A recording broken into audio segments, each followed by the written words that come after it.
성경 말씀은 신약성경 고린도후서 2장입니다.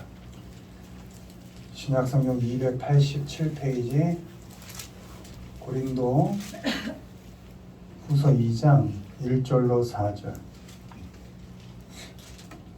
고린도후서 2장 1절로 4절까지 우리 한 목소리로 읽습니다. 내가 다시는 너희에게 근심 중에 나아가지 아니하기로 스스로 결심하였노니 내가 너희를 근심하게 한다면 내가 근심하게 한 자밖에 나를 기쁘게 할 자가 누구냐? 내가 이같이 쓴 것은 내가 갈 때에 마땅히 나를 기쁘게 할 자로부터 도리어 근심을 얻을까 염려하며 또 너희 모두에 대한 나의 기쁨이 너희 모두의 기쁨인 줄 확신함이로라. 내가 마음에 큰 눌림과 걱정이 있어 많은 눈물로 너희에게 쏟노니 이는 너희로 근심하게 하려 하는 것이 아니요 오직 내가 너희를 향하여 넘치는 사랑이 있음을 너희로 알게 하려 함이라. 아멘. 오늘은 무엇을 향해 가는가, 무엇을 향해 가는가 라는 제목으로 말씀을 전합니다. 인생 살면서 방향 잘 잡고 살아야 합니다. 우리의 삶이 무엇을 향해 가고 있는지 잘 살펴야 합니다.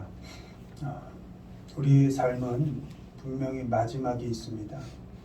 때문에 방향을 잘 잡고 그 방향을 잘 따라 점검하면서 살아가야 합니다. 그냥 사라지는 대로 흘러가는 대로 그렇게 내 삶을 두어서는 안 됩니다.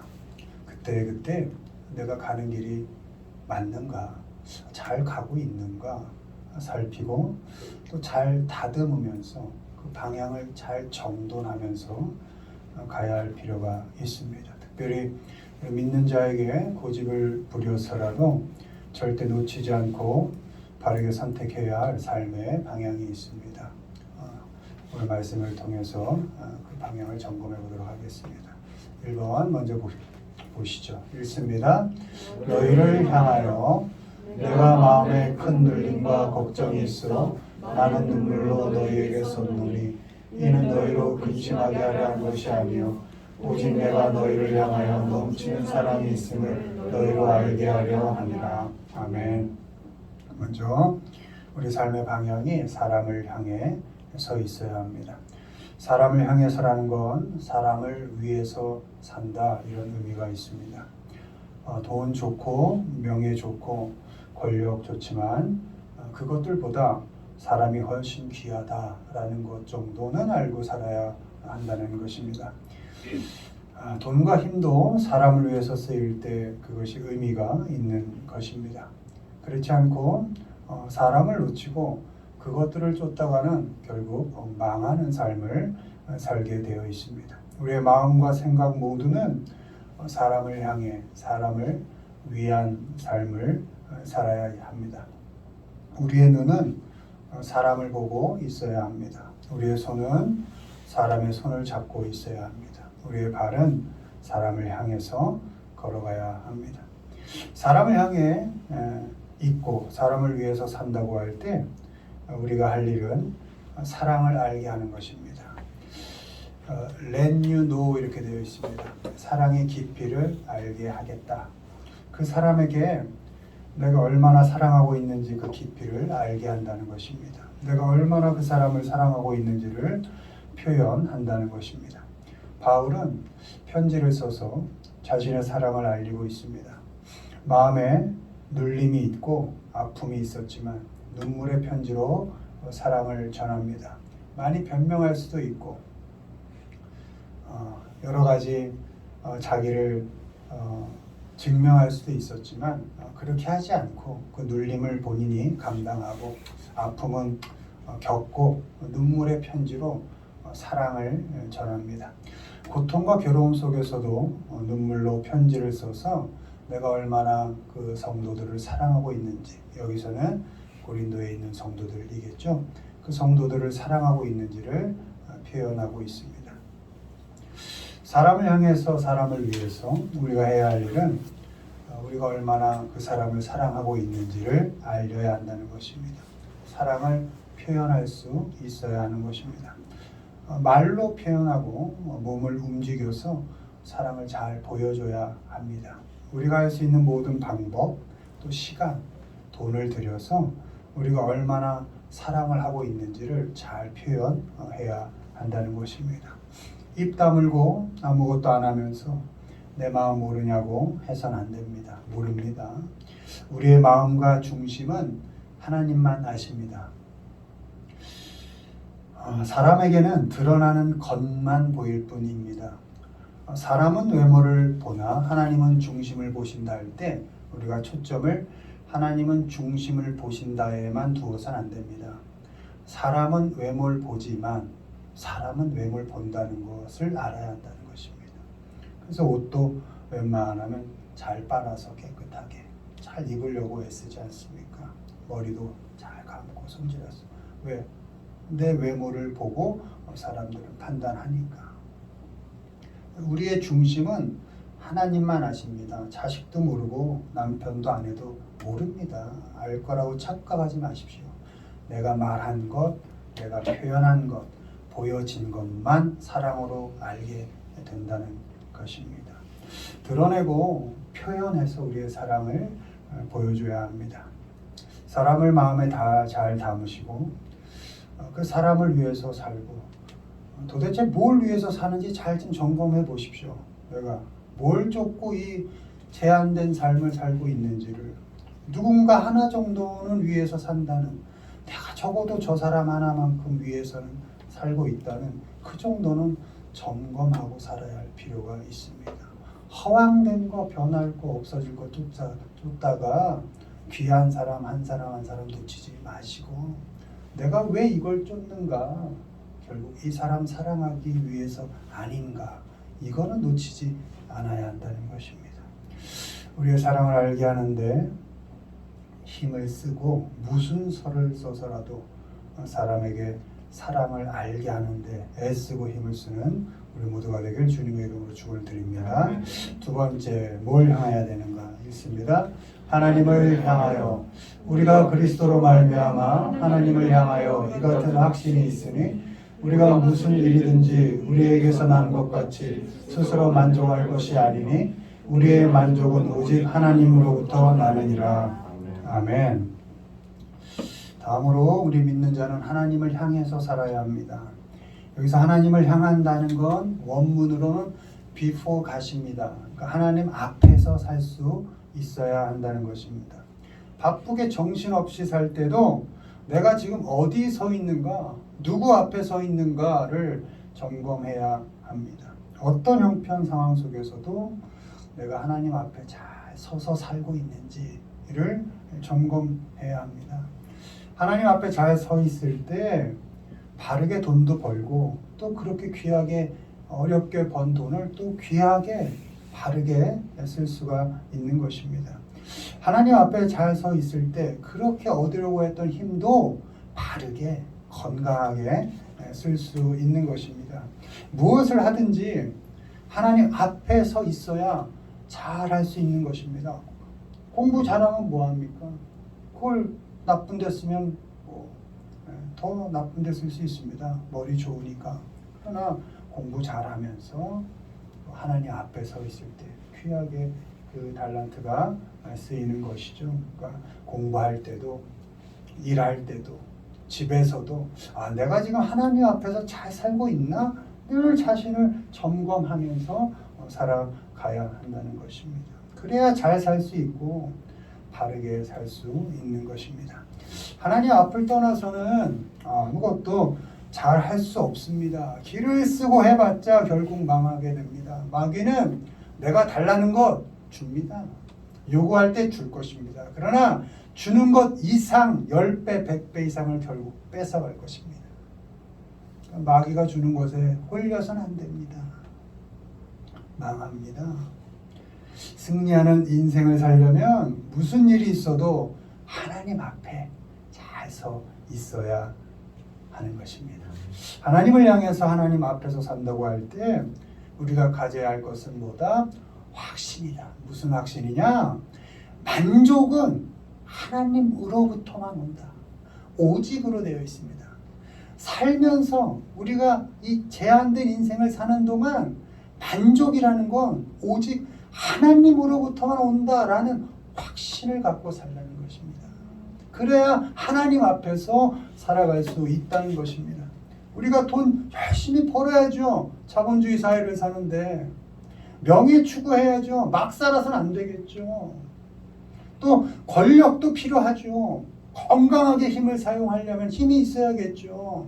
그러나 그런 것들을 쫓아다닐 때에도 하나님 앞에 서 있지 않으면 결코 힘이 주어져도 돈이 억만큼 내게 있어도 명예가 내게 주어져도 결코 하나님 앞에 없으면 어떤 만족도 우리에게 주어지지 않을 것이다 라는 것을 알아야 한다는 것입니다. 오직 만족은 하나님으로부터만 오는 것입니다.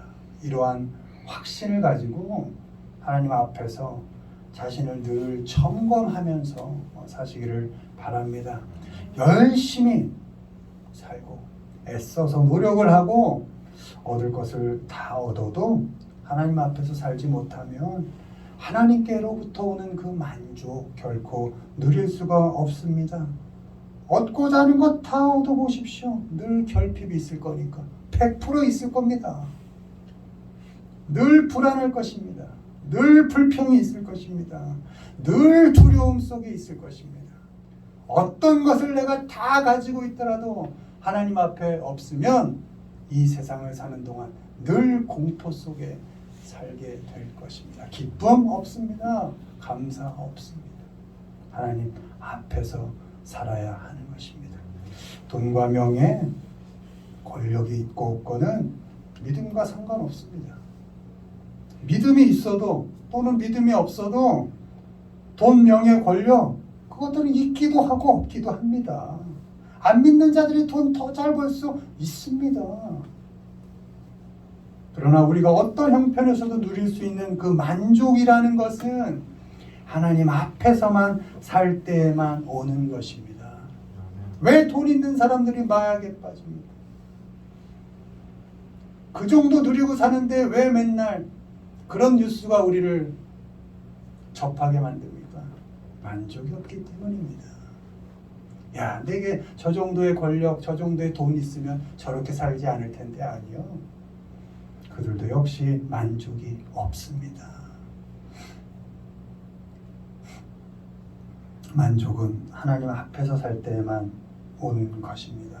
바라기는 우리 하나님의 자녀들, 믿는 자들 하나님 앞에서 살면서 하나님이 주시는 만족, 매일매일 그 풍만함, 그 충만함을 매일 매시간 좀 누리면서 사시기를 바랍니다. 오직 만족은 하나님으로부터 온다는 확신을 가지고 하나님을 향해서 내 눈 시선을 잘 고정해 놓으시고 하나님 앞에서 자신을 잘 점검하면서 살아서 하나님이 주시는 기쁨, 감사, 즐거움, 만족 그것을 경험하면서 살아가시려 우리 모두가 되기를 주님의 이름으로 축원드립니다. 마지막 세 번째 보시죠. 읽습니다. 목표를 향하여 형제들아 나는 아직 내가 잡은 줄로 여기지 아니하고 오직 한 일 즉 뒤에 있는 것은 잊어버리고 앞에 있는 것을 잡으려고 푯대를 향하여 그리스도 예수 안에서 하나님이 위해서 부르신 부름의 상을 위하여 달려가노라. 아멘. 마지막으로 우리 하나님의 자녀들은 목표를 향해서 살아야 합니다. 여기서의 목표, 골이죠. 골은 하나님이 주신 사명을 말합니다. 하나님이 부르시고 맡겨주신 일입니다. 내게 주어진 일입니다. 내가 대한민국이라는 나라에 태어나고 지금 인천이라는 곳에 살고 그런저런 사람을 만나고 또 헤어지고 또 겪고 하면서 이렇게 주어진 일상, 이것이 하나님께서 내게 주신 사명의 자리, 사명인 것입니다. 그 일은 나의 형편과 조건, 상황에 따라서 해도 되고 안 해도 되는 일이 아닙니다. 그것이 사명이라는 것입니다. 언제 어디서나 어떤 형편 속에서도 무조건 해야 되는 것, 그것이 사명인 것입니다. 주어지고 맡겨진 일인 것입니다. 복음을 전하는 일부터 선교지에서 열심히 정말 복음을 전하는 그 일부터 집에서 청소하고 밥하고 설거지하는 그 일상의 모든 일까지 하나님께서 맡겨주신 그 모든 일들을 잘 겪어내고 감당하고 견뎌내야 하는 것입니다. 목표를 향해서 살 때 잘 잊어버리라 이렇게 말합니다. 어디 것을? 뒤의 것을입니다. 여러분 비하인드, 영어 비하인드는 뒤의 것이란 겁니다. 지나간 것이라는 뜻입니다. 그러니까 지나간 것은 모두 잊어버려야 앞을 향해 갈 수 있다 이런 의미인 겁니다. 과거에 누렸던 영광들, 지난 시간에 당했던 고통과 아픔들 잊어버리는 겁니다. 뭐 그렇게 싸매고 삽니까? 집안에 뭐 황금 송아지 뭐 얼마나 뒀으면 또 뭐 할 겁니까? 다 잊어버리라는 것입니다. 드러내고 싶은 자랑들, 감추고 싶은 상처들, 모든 것을 다 잊어버려야 합니다. 사명이라는 내게 주어진 이 제한된 삶 속에서 하나님께서 내게 주신 그 사명이라는 그 목표를 향해서 사는 사람들은 지나간 어제가 오늘 발목 잡지 못하도록 끊어내야 합니다. 뒤의 것을 완전히 잊어버려야 합니다. 남김없이 잊어버리고 오늘 지금 이 시간 우리에게 주어진 일을 잘 감당하며 살아야 합니다. 거듭난 사람답게 오늘을 새롭게 살고 새로운 하루를 살아가야 합니다. 여러분 거듭났다. 여러분 다 거듭나셨죠? 이게 전에 살아온 나와 다른 사람, different, 다른 사람 아닙니다. another person, 뭐 좀 다른 또 다른 종류의 사람 아닙니다. 거듭났다는 건 newborn인 겁니다. 완전히 새로 태어났다는 것입니다. 그러니까 과거의 나는 완전히 없어진 겁니다. 예수 그리스도의 십자가 아래에서 하나님의 자녀로 우린 새롭게 태어난 것입니다. 그러니 뒤에 건 다 잊어버리고 하나님의 자녀로 오늘 새롭게 또 새롭게 그렇게 살아가라는 것입니다. 귀한 선교지에서 복음 전하는 일부터 여러분 나이 들어가는 것도 사명인 겁니다. 또 병을 잘 겪어내는 것, 그것도 사명인 겁니다. 하루하루 맨날 똑같은 일, 어떻게 보면 지겹죠. 그런 것들을 잘 겪어가는 것 사명인 겁니다. 그 하나하나의 과정들을 통해서 하나님이 일하신다는 겁니다. 내가 널 택했으니까 난 결코 널 떠나지 않고 그 아프고 힘들고 어렵게 겪어낸 그 틈틈 사이에 내가 꼭 너와 함께 하면서 그 어려움들이 일하게 하고 그 아픔이 일하게 해서 내가 내 자녀로 너를 성실히 키워가겠다. 그것이 하나님이 우리에게 주신 약속인 것입니다. 잘 감당들 해가십시오. 그렇게 지나간 것을 모두 잊어버리고 목표를 향해서 갈 때 우리는 달려가야 한다 이렇게 말했습니다. Press on, 분발하라 이런 뜻입니다. 밀고 가라 이런 것입니다. 힘써서 하고 애써서 살라는 것입니다. 지칠 때 다시 분발하고 이번 인생 망했다 그렇게 생각하지 말고 좀 아닌 것 같아도 지치고 힘들어도 다시 일어서 프레스 하라는 겁니다. 내 인생을 좀 밀고 가라. 주저앉지 말고 형편이 돼서가 아니고 조건이 만만해서도 아니고 상황이 좋아서도 아닙니다. 그저 주어진 일 하나님이 함께 하시니까 주저앉지 말고 앞으로 밀고 가자 이런 의미인 것입니다. 바울은 지금 감옥에 있습니다. 감옥에서도 해야 할 것들을 힘써서 합니다. 애써서 합니다. 우리에게 주어진 목표를 향해서 분발하십시오. 그리고 밀고 나가십시오. 주저앉지 마십시오. 주변에서 날 자꾸 주저앉으려고 해도 주변의 소리 귀 닫고 가끔 가까운 사람이 나를 힘들게 할 때도 아이고 이걸 통해서 또 하나님이 날 잘하게 하시겠지 기대하면서 그렇게 복음 전하는 일부터 집에서 가정을 돌보는 일, 아이를 키우는 일까지 묵묵히 끝까지 이게 내게 주어진 일인데 멋있게 견디고 잘 겪어가십시오. 그렇게 목표를 향해서 뒤에 것은 잊어버리고, 여러분 내 것만 잊어버리지 마시고 다른 사람들의 아픔, 다른 사람들의 죄도 좀 다 잊어버려 주세요. 그거 자꾸 걸고 넘어가지 마시고 어쨌든 지나간 거 뒤에 거 다 잊어버리시고 내게 맡겨진 삶, 크든 작든 열심히 힘써서 달려가시고 분발해 가시는 우리 모두가 되기를 주님의 이름으로 축원드립니다. 말씀 맺습니다. 사람을 향해서 사랑을 알리는데 힘을 쓰십시오. 또 만족은 하나님으로부터 온다는 확신을 가지시고 하나님 앞에서 나를 점검하면서 사십시오. 그리고 뒤의 것은 계속 잊어버리시고 앞에 목표를 향해서 주님의 상급을 향해서 멋있게 작은 일상이라도 분발해서 달려가십시오. 그렇게 삶의 방향을 잘 점검하면서 살아가시는 우리 모두가 되기를 주님의 이름으로 축원을 드립니다. 아멘.